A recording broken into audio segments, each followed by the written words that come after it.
Olá pessoal, professor Marcelo. O intuito desse vídeo aqui, pessoal, é auxiliar você nos seus estudos para entender como que a tecnologia, que nós experimentamos no nosso dia a dia, ela contribui justamente na construção do espaço geográfico, Como que ela contribui nas relações entre empresas e consumidores, contribui nas relações entre as empresas e o Estado e até mesmo as relações entre os próprios Estados, que envolve uma questão ligada ao poder. Tá? Mas, iniciando aqui, eu coloquei aqui essa imagem do primeiro celular que foi vendido em escala no mundo na década de 1980. Esse aparelho aí, que está próximo ao rosto desse senhor, o nome dele era Motorola Dynatec 8000X. Esse aparelho pesava em torno de quase 1 quilo, 800 e poucas gramas, custava no lançamento US$ 4.000 e não tinha tanto, nem todos os lugares ele funcionava, eram pontos específicos na cidade que ele funcionava bem. 40 anos depois, aproximadamente, nós vivemos uma sociedade, que praticamente todos têm telefone celular, Esse telefone, ele pesa em torno de 200 gramas, o valor não é de US$ 4.000, é um pouquinho menos, Apesar de que tem alguns que custam isso, mas eles têm muitas funcionalidades que esse primeiro modelo aí do Motorola Dynatec não tinha. Então hoje com esse aparelho você consegue se conectar à internet, você consegue fazer transações bancárias, conversar, redes sociais, tirar foto, ouvir música, ver vídeo, além de funcionar como telefone, Ou seja, entender que esse progresso em pequeno período de tempo, como que se deu isso envolve também essa questão da geografia. E aí a gente percebe que o progresso tecnológico, esse desenvolvimento dessa tecnologia, ele ocorre por meio de financiamento de empresas privadas que se associam a universidades e centros de pesquisa para justamente desenvolver esses produtos, O que é importante lembrar é que tudo isso que a gente está falando até agora favorece a globalização, tá? Porque ela só existe graças ao desenvolvimento, ao progresso no campo de transportes e o progresso no campo de comunicações, tá? Aqui, pessoal, eu coloquei com relação à parte de transporte, como que se desenvolveu esse processo, Como que se deu essa evolução dessa tecnologia. Então aqui eu coloquei de 1500 a 1750, o transporte no mundo ele era desenvolvido por meio de carroças, como aparece aí, tá? De 1751 a 1905, aí já apareceu a primeira revolução industrial, A primeira revolução industrial, ela teve como característica principal justamente o motor a vapor, O uso do vapor, O combustível era o carvão mineral e permitiu o desenvolvimento de locomotivas, como essa aqui, e navios a vapor também. O fato de desenvolver locomotiva, pessoal, já tem um impacto, porque ele já cria uma rede, Ele já cria uma rede no espaço, ou seja, você tem a implantação de uma ferrovia, já é uma alteração no espaço, tá? De 1906 até 1959, com já o advento, já da segunda revolução industrial, o surgimento da Primeira Guerra e da Segunda Guerra Mundial, você vai ter o aparecimento de aviões, Aviões movidos a hélice, E esses aviões aí também, o fato de se ter aviões, você vai ter rotas, você vai ter justamente uma rede que liga justamente esses aeroportos, tá? E de 1960 em diante, que é o que nós vivenciamos ainda, nós temos os aviões a jato, O que é importante perceber aqui, pessoal, é que o tempo do desenvolvimento tecnológico ele vem se reduzindo. Então você vê lá de 1500 a 1750 era só carroça. Você não tinha tanta pesquisa tecnológica aí, Isso se deve por conta da consolidação do capitalismo também, O aparecimento dessas empresas, da questão econômica, A economia tem a ver, estava se consolidando nesse período. De 1751 a 1905, você já tem uma redução, Você já tem uma redução de tempo aí, Que se expressa muito mais aí de 1906 a 1959, que a guerra acabou favorecendo, As duas grandes guerras favoreceram justamente o aparecimento dessas tecnologias, tá? Isso tudo reforça o que um geógrafo que ainda está vivo, o Harvey, ele é professor hoje na Universidade de Nova York, ele é um britânico, tá? Ele, numa das teorias dele, num dos livros que ele tem, ele fala justamente da compressão do espaço-tempo, tá? Muito cuidado, tá, gente? Porque o espaço, a distância entre os pontos em uma rede, ela permanece, tá?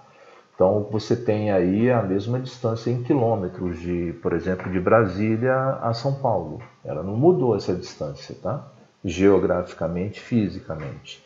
Mas quando você fala do aparelho, do progresso tecnológico, essa distância se encurta, porque esse progresso tecnológico ele reduz o tempo, tá? Então por isso que ele cita essa questão da compressão do espaço e do espaço-tempo, tá? Então hoje você consegue fazer uma viagem daqui para Lisboa, em Portugal, em 10 horas, coisa que lá em 1500 levava 3 meses, né? Ou até mais, né? Então esse progresso tecnológico permitiu essa redução do tempo, né? Dá essa ideia de que o espaço diminuiu, a distância diminuiu, tá? O que diminuiu na realidade foi o tempo, tá?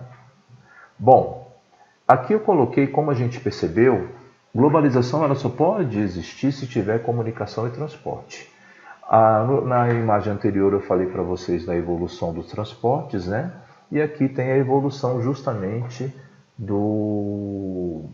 da comunicação.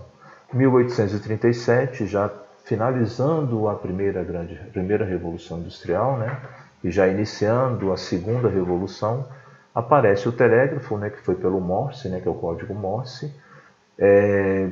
Mais ou menos 40 e poucos anos depois aparece o telefone com Bell, e aí já estamos na segunda revolução industrial, né? E aí mais 20 anos à frente o cinema, um ano depois o rádio, 30 anos depois vai aparecer a televisão, né? E internet em 1960, tá? É importante lembrar que a evolução dos meios de comunicação e de transporte vai permitir que as relações entre os países do mundo, tá? Principalmente no campo econômico. Ou seja, o fato de você ter uma evolução no meio de comunicação favorece justamente essas relações diplomáticas entre os países, tá? Isso você também consegue perceber no teu dia a dia, quando esse estreitamento de relações econômicas não é somente dos países. Os cidadãos também conseguem perceber isso, né? Porque nós temos uma grande atuação, uma grande quantidade de empresas de outros países, né? Atuando na nossa vida, né? Então você consome alguns produtos desde quando era pequeno, ou quando você era bebezinho, você consome produtos de grandes marcas que tem praticamente no mundo inteiro, tá?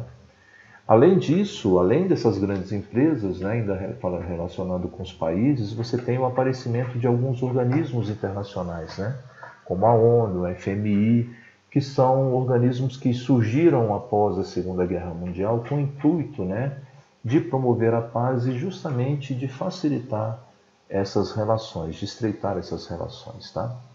O que é importante lembrar, pessoal, que aí entra no conceito de como a gente fala de pontos, né, de comunicação e de transporte. Na geografia a gente fala de rede geográfica. Aqui eu fiz um desenho de uma rede geográfica onde você tem vários pontinhos coloridos, tá? Com diversas linhas se conectando a elas, tá? Essas linhas elas são consideradas sistemas de transporte, né, e de comunicação. E nessas linhas é que você vai acontecer o fluxo, né, onde vai circular pessoas, informações, dinheiro, o meio de transporte que é utilizado, né? Essas redes acabam favorecendo, como foi dito anteriormente, e amplia o processo de globalização, tá? Uma coisa importante sobre rede geográfica é que nós temos as redes imateriais e as redes materiais, tá? Então, fluxo imaterial e rede material tem a ver justamente com a camada digital que nós desenvolvemos, que a nossa sociedade desenvolveu. Hoje, quando você vai desenhar uma cidade, né, o urbanismo, né, você já não pode desenhar uma cidade sem uma camada digital, né, porque ela é importante para o desenvolvimento dessa sociedade que vai habitar ali, tá? Então, o fluxo seria o quê? justamente o fluxo de informações, de dinheiro, fotos, música, imagens, tudo que circula na internet, a gente fala de imaterial porque você não está vendo. Você tem um aparelho que mostra para você, que é um celular, um computador, um tablet, né? Mas a rede, ela é invisível, você não consegue perceber ela. Por isso que a gente chama de imaterial, tá? Você não consegue ver o tanto de onda que está saindo, de informação que está saindo e chegando no teu celular agora. Você não consegue ver a informação saindo do celular de um amigo seu ou dos seus familiares nesse momento. Por isso que se fala que é imaterial. Já a rede de transporte material, né, o fluxo material, corresponde aos modais de transporte. O que é o modal de transporte, Marcelo? As aerovias, né, os aeroportos, as ferrovias, as rodovias e os portos, né, que constitui basicamente os aparelhos que realizam esse transporte, né? Bom, apareceu aí uma caricatura do geógrafo Milton Santos, né, um brasileiro que faleceu em 2001. O Milton Santos ele foi um pesquisador que ele realizou, né, estudos nessa área. E para ele falava que o espaço geográfico, né, que é o objeto de estudo da geografia atual, ele é um meio técnico científico informacional, tá? Eu vou deixar aqui para vocês, pessoal, dois cards, um de diplomacia, que é um vídeo, um de geopolítica, que é um vídeo que eu tenho explicando, que é um assunto que daqui a pouquinho a gente vai falar aqui também, e um outro card com um meio técnico científico informacional, tá?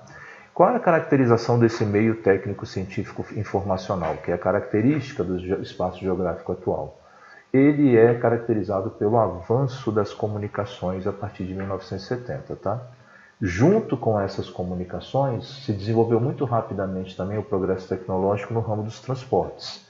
E como a gente falou anteriormente, isso ampliou e favoreceu a globalização, tá? Aí entra uma questão de relação de poder, tá? E aí é que envolve a geopolítica. Quem controla essa rede de transporte e comunicações, ela influencia a economia dos estados e das empresas.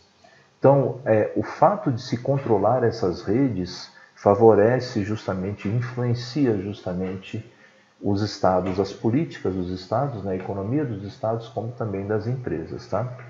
Então, um exemplo disso, como é que isso ele retratou na pesquisa dele, nos estudos dele? Ele falava o seguinte: os estados, as empresas, ela tem o interesse de que se amplie o consumo de seus produtos, né? O objetivo final de uma empresa sempre é o lucro, né? Mas ela, para manter esse lucro constante, ela pretende que o produto que ela possui seja sempre consumido. Por isso que sempre se investe no progresso tecnológico. Porque você constrói um produto, esse produto todo mundo já consumiu, se não houver uma mudança nele, não houver uma melhoria nesse produto, simplesmente as pessoas param de consumir, tá? Já o Estado, ele quer aumentar a influência mundial, né? E também o seu poder geopolítico, ou seja, sua influência, a sua forma de como ele lida para manter o bem-estar da população. Como é que se dá a parceria entre estados e empresas, tá? Os estados eles vão fornecer inúmeros benefícios para as empresas.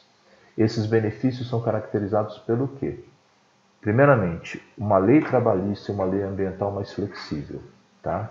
Ou seja, a empresa ela não vai ter as empresas que se instalarem num país, ela não tem tantos problemas judiciais com isso. Geralmente essas empresas têm isenção de impostos, tá? Ou seja, eles não pagam tantos impostos para o Estado. A população ela tem um salário mínimo baixo, e isso favorece essas empresas a migrarem para esses países, tá? Além de outras, tá? Como acesso à matéria-prima, acesso à energia, rede de transportes instalada. Ou seja, essa é a característica, é o papel que o Estado tem. Lembrando que o Estado tem fronteira física, aonde tem um território e aonde as regras desse Estado são válidas, que tem a ver com a soberania, tá? Já as empresas, elas investem nesses países, a contrapartida que ela gera para o Estado é qual? Gerar emprego, tá? E permitir que a população desse local consiga até mesmo consumir produtos tecnológicos que ela venha produzir, a realizar. Isso tem a ver com o mercado consumidor, tá?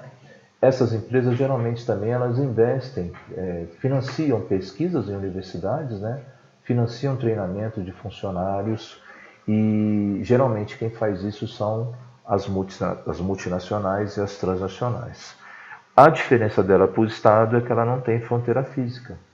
Então hoje você, desde quando era pequenininho, né, quando você era bebê, você e sua família compra marcas de produtos que existem no mundo inteiro. Então não tem uma fronteira dizendo, esse produto é só do Brasil, esse produto é só dos Estados Unidos. Não acontece isso, tá? Aqui eu coloquei para vocês um esqueminha, gente, de como que isso favorece as empresas, tá? Porque a globalização que se desenvolveu graças à evolução do transporte e das comunicações, ela vai possibilitar uma expansão do consumo e vai inclusive possibilitar a divulgação de costumes. Então, a divulgação de costumes e a expansão do consumo é uma coisa muito interligada. Entendeu? É uma coisa muito interligada. Então, quando você vê alguém fazendo um videozinho curto, um reel, né? De dançando, né? Essa modalidade, esse costume de fazer isso, geralmente veio importado de uma empresa que criou. A empresa criou, lançou essa tendência e acabou sendo utilizado para expandir o consumo, tá? Com relação à geopolítica, pessoal, aqui eu coloquei aqui é só uma breve informação, depois eu vou colocar o card para vocês que falam sobre geopolítica aqui, tá? Geopolítica, aqui eu coloquei um mapa do mundo na Guerra Fria, tá? Então o que está em azul era aliado aos Estados Unidos, o que está em amarelo e laranja é aliado à União Soviética, tá? E os que estão em cinza eram países considerados neutros aí, tá? Então o que acontece? O que é o conceito da geopolítica, né? A geopolítica ela é um conjunto de relações de poder entre os estados que reflete uma hierarquia entre eles. Quando se fala relações de poder, no caso da Guerra Fria, você tinha duas grandes potências, né? Estados Unidos e União Soviética, né? Essas superpotências, elas é que ditavam justamente o alinhamento dos outros países, né? Então esse alinhamento vinha por meio de investimento em empresas, né? Em desenvolvimento tecnológico, né? Como também pela questão militar, tá? Isso não aconteceu só na Guerra Fria. Quando você remonta a história, né? Que você vê lá as grandes navegações, né? O período do colonialismo, né? Que foi até mais ou menos 1750, quando surge a primeira Revolução Industrial, e aí passa para a linha do imperialismo, né? Ou seja, durante esses momentos históricos, essa geopolítica ela vai se moldando de acordo com isso, tá? A globalização, né, como o momento atual, após principalmente aí durante a Guerra Fria, né? Com o desenvolvimento da globalização, vão surgir algumas instituições supranacionais. O que é uma instituição supranacional? É uma instituição que abrange vários países, tá? E que detém algumas determinações. Por exemplo, a ONU é uma delas. Tá? A ONU, o Fundo Monetário Internacional, o Banco Mundial, a Organização Mundial do Comércio são instituições supranacionais. Tá? E organizações empresariais que dividem o espaço com o Estado. Por quê? Quando a gente fala de geopolítica, dá a impressão que é só do Estado, mas hoje em dia não. Hoje você tem o Estado, você tem essa divisão de poder também por empresas e por instituições supranacionais. Dá a impressão de que só o Estado tinha o poder sobre o território, ele ainda tem, tá? Mas é importante lembrar que essa disputa por esse poder também acontece entre instituições empresariais, né, entre as empresas, e organismos supranacionais. Então você tem uma relação de poder aí que é importante visualizar, tá? Aqui eu coloquei, pessoal, mais ou menos um esquema que facilita um pouco esse entendimento, tá? Então a geopolítica tem a ver com a ordem mundial atual, né? ela, num passado, era dividida em bipolar, né? Então você tinha durante a Guerra Fria, isso aqui é o mais recente, tá? A ordem mundial mais recente que houve. Então até 1989 você tinha um mundo bipolar que foi durante a Guerra Fria, tá? Acabou o mundo bipolar, veio o mundo multipolar. Lá no mundo bipolar, você tinha características de dois atores principais, né? Estados Unidos e União Soviética. E com o término da União Soviética, com o desmantelamento da União Soviética, o mundo passa a ser mundo multipolar, onde você vai ter os países hegemônicos, né? Alguns deles foram os herdeiros da Guerra Fria, né? Como Estados Unidos, a Europa Ocidental, né? O Japão, né? Você tem países emergentes, né? Que estão tendo uma melhoria, estão tendo um desenvolvimento, tá? Você tem uma interação entre países que são os blocos econômicos que favorecem bastante justamente a economia, né? Os órgãos supranacionais que foi citado aqui e as empresas transnacionais que atuam nesse processo. Pessoal, espero que esse vídeo auxilie vocês. Qualquer dúvida é só escrever, viu? Bons estudos e até logo.